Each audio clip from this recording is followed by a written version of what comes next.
మాజీ మంత్రి రోజా మాట్లాడుతున్నారా, లైవ్ చూద్దాం. నేను అప్పులు చేయను, సంపద సృష్టిస్తాను అని చెప్పాడు. కానీ ఈరోజు మీరు చూస్తే దాదాపుగా ఒక్క సంవత్సరంలోనే అధికారంకి వచ్చిన ఒక్క సంవత్సరంలోనే 1,52,000 కోట్ల రూపాయలు అప్పు చేశారు. అంటే ఇదేనా మీ విజనరీ? ఇదేనా మీ సమర్థత? ఈ రాష్ట్రాన్ని 17 మంది సీఎంలు పరిపాలించారు. కానీ ఎవ్వరూ కూడా ఈ విధంగా ఫస్ట్ ఇయర్లోనే ఇన్ని వేల కోట్ల రూపాయలు అప్పులు చేసి ఇంత చెత్త రికార్డు, ఇంత వరస్ట్ రికార్డు మీరు తప్ప ఎవరు తీసుకురాలేదు. పోనీ తీసుకొచ్చిన వాళ్ళు ప్రజలకు ఏమైనా చేశారా అంటే ఏమీ చేయలేదు. ఒక పెన్షన్ తప్ప ఈరోజు ఇచ్చిన ఏ వాగ్దానాన్ని కూడా నెరవేర్చలేదు. కానీ జగన్మోహన్ రెడ్డి గారి మీద నిందలు వేయటానికి 14 లక్షల కోట్లు అప్పులు చేశారని ఒకరు, 15 లక్షల కోట్ల అప్పులు చేశారని ఒకరు, 16 లక్షల కోట్లు చేశారు, 15 లక్షల కోట్లు చేశారని అబద్ధాలు చెప్పిన మీరు మొన్న అసెంబ్లీలో పయ్యావుల కేశవ్ గారు క్లియర్ కట్గా ఇవ్వటం జరిగింది.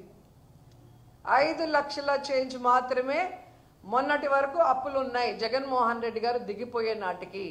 అంటే 14 నుంచి 19 వరకు చంద్రబాబు నాయుడు చేసిన అప్పులు తీసేస్తే జగన్మోహన్ రెడ్డి గారు చేసిన అప్పులు ఓన్లీ 3,39,000 కోట్లు మాత్రమే.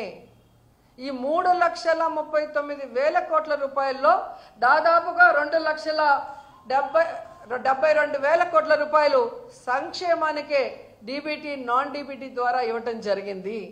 అంతేకాకుండా స్కూల్స్ కానీ హాస్పిటల్స్ని రెనోవేట్ చేయటం, మెడికల్ కాలేజీలు కట్టించడం, అలాగే హార్బర్లు, పోర్ట్లు ఏ విధంగా కట్టించడం, ఇక ఇల్లు కట్టించడం, ఇలా తీసుకుంటూ పోతే ఎంత అభివృద్ధి చేశారు, ఎంత సంక్షేమం చేశారు.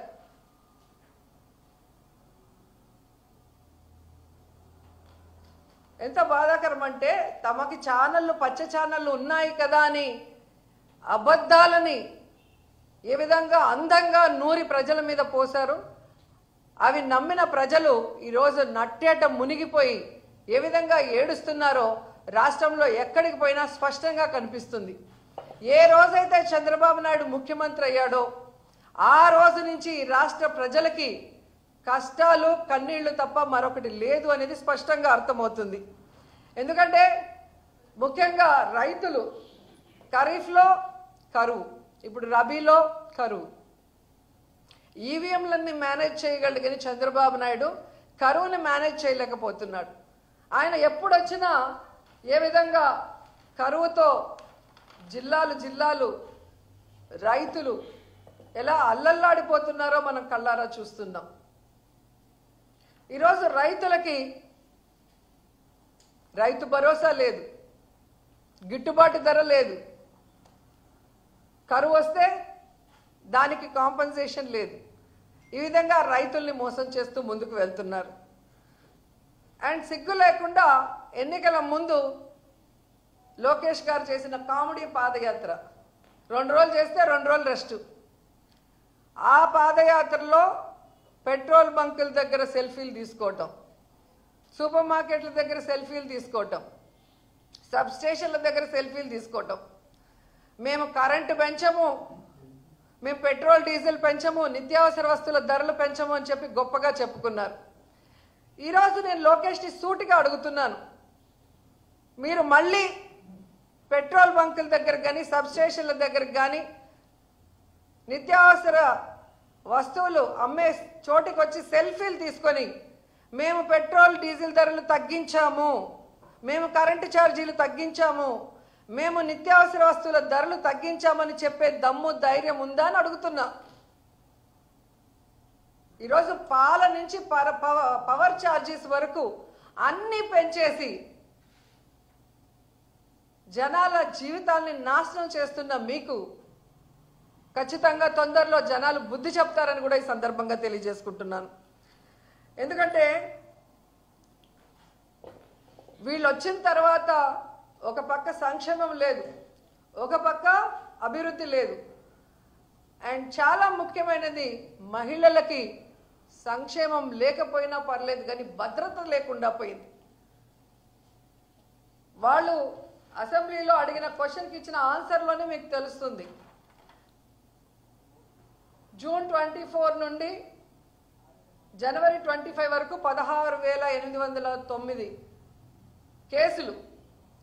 అంటే ప్రతిరోజు దాదాపుగా 70 మంది మహిళలు, చిన్నపిల్లల మీద ఏ విధంగా రేపులు కానీ, అఘాయిత్యాలు కానీ, టార్చర్లు కానీ, న్యాయాలు కానీ అన్నీ జరుగుతున్నాయో వాళ్ళే సాక్షాత్తు అసెంబ్లీలో అడిగిన క్వశ్చన్కి ఇచ్చారు.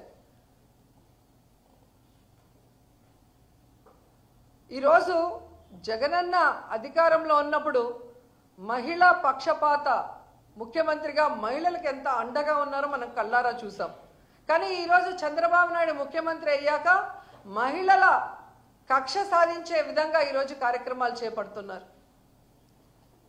ఉదాహరణకి ఎన్నో ఉన్నాయి. ఈ రాష్ట్రంలో ఎంతమంది ఆడపిల్లల్ని రేప్ చేశారు, చంపేశారు, ముక్కలు చేసేశారు, అయినా కూడా పట్టించుకోరు.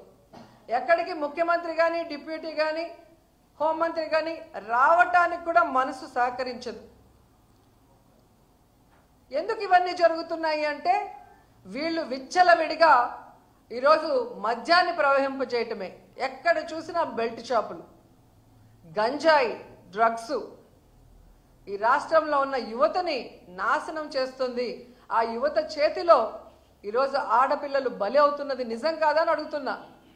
సాక్షాత్తు ముఖ్యమంత్రి ప్రాతినిధ్యం వహిస్తున్న కుప్పంలో కానీ, హోంమంత్రి ప్రాతినిధ్యం వహిస్తున్న వైజాగ్ ప్రాంతంలో ఈరోజు ఎకరాలకు ఎకరాలు గంజాయి పండిస్తుంటే ఏం చేస్తున్నారని అడుగుతున్నా.